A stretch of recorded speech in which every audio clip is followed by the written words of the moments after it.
about to start our study of the Battle of Gettysburg, and the way I've set up this activity is I'm going to work you guys through some of the battle maps that break down how the battle played out, and then we're going to get into some more detail every day when we get to school. So your job will be to fill out your maps on paper, take the notes, and then when you come to class, it'll all make a lot more sense. So first we're going to look at the two armies that were fighting. The first army was the Army of the Potomac, or the Union Army, or the Northern Army. They're also called the Yankees. They're called the Blues because they wore blue uniforms. Some people called them Billy Yank. That was the nickname for the soldiers. Officially, they were known as the Army of the Potomac. The Potomac River goes through Washington, D.C. That's why they're called that. Obviously, their president was Abraham Lincoln, my favorite. And at the time, his main general was a guy named George Meade. He had just come to command in 1863. He would not last long in his post either. Lincoln went through a series of generals looking for someone who would fight the way he wanted them to. The North is fighting to keep the United States of America whole. They didn't think the South should be allowed to leave the Union. And they mostly viewed the war, at least for the first couple of years, as a means of keeping the Union intact. But by 1863, that vision had changed, and it was also a war against slavery. The first Union Army officer we're going to meet is a guy named John Buford. He's a cavalry officer. Cavalry means horseback. So these are the guys, they're the eyes of the army. They go out ahead of the main infantry, the main foot soldiers, and they test out and find out where the enemy is. So he's tracking Robert E. Lee and the Confederate Army. Another person we're going to meet is a great guy named John Reynolds. Another Union general is Win Hancock. You're going to hear a little background story about him in just a minute. And then my favorite guy, Joshua Lawrence Chamberlain, who in my opinion saved the Union Army from destruction on July 2nd, 1863. Now let's look at the Southern Army, the Confederate Army, or as they were known, the Army of Northern Virginia. Remember, there are several bodies of men known as armies. These two particular armies, the Army of the Potomac and the Army of Northern Virginia, were fighting in Pennsylvania at this time, but there were also armies out west fighting each other as well. So this is the South, also known as the Confederacy, or the rebels. They were in rebellion. They were the Grays. Some people called them Johnny Rebs, or the nickname for the soldier. Robert E. Lee refers to it as the Army of Northern Virginia. The South's president was a guy named Jefferson Davis, but that's not who the South cared about. Who the South cared about was Robert E. Lee. He was the most important person in the South. Now, the South, when you asked them back then what they were fighting for, they would not say they were fighting to maintain slavery. They were fighting to be independent. They wanted to be a separate country called the Confederate States of America. And they mostly viewed the war as a fight for states' rights in the Constitution, not as a means to keep slavery. That's what they would say if you asked them. The first Southern commander we're going to meet is a guy named Harry Heath. He is going to bump into John Buford's cavalry officers on July 1st, 1863. Heath is part of Hill's Corps, and another corps commander is a guy named James Longstreet, who is probably my favorite Confederate officer. I think he was a very, very good man who fought for a very, very bad cause. Longstreet is a corps commander. He has anywhere from 10 to 20,000 men under his command. One of them is a guy named George Pickett. He's probably one of the most colorful characters in the Confederate Army. He just makes the other guys laugh. They just enjoy George Pickett. Another person you're going to meet is Lewis Armstead. Lewis Armstead has a best friend named Win Hancock, who you've probably heard about. There it goes. All right. Win Hancock, talked to you about him when we talked about the Army of the Potomac, and Lewis Armstead are best friends in the world.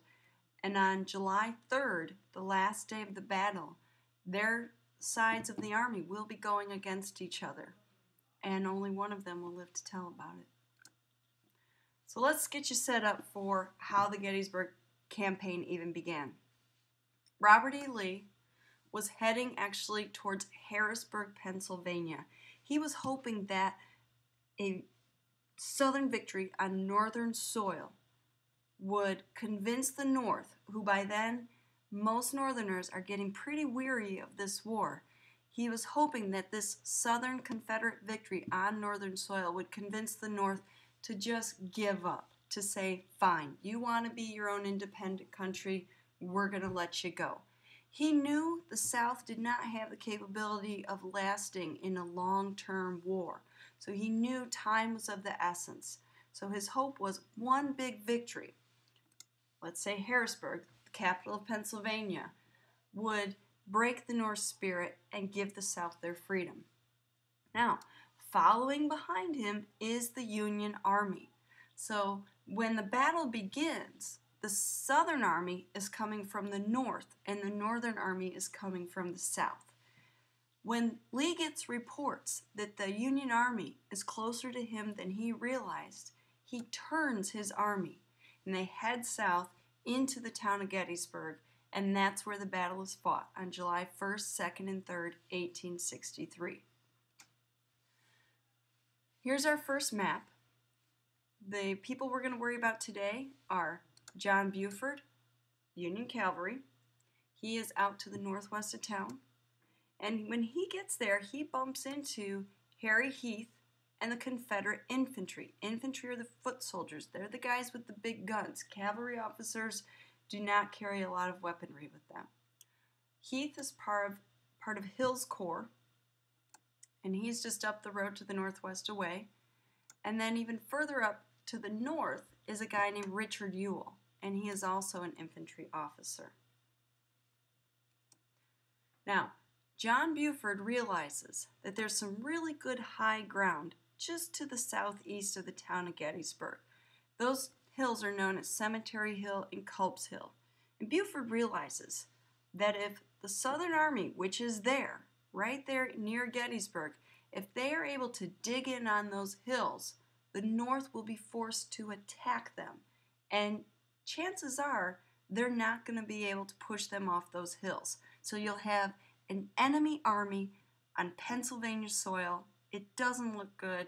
It might lead to the end of the war and ultimately Southern independence.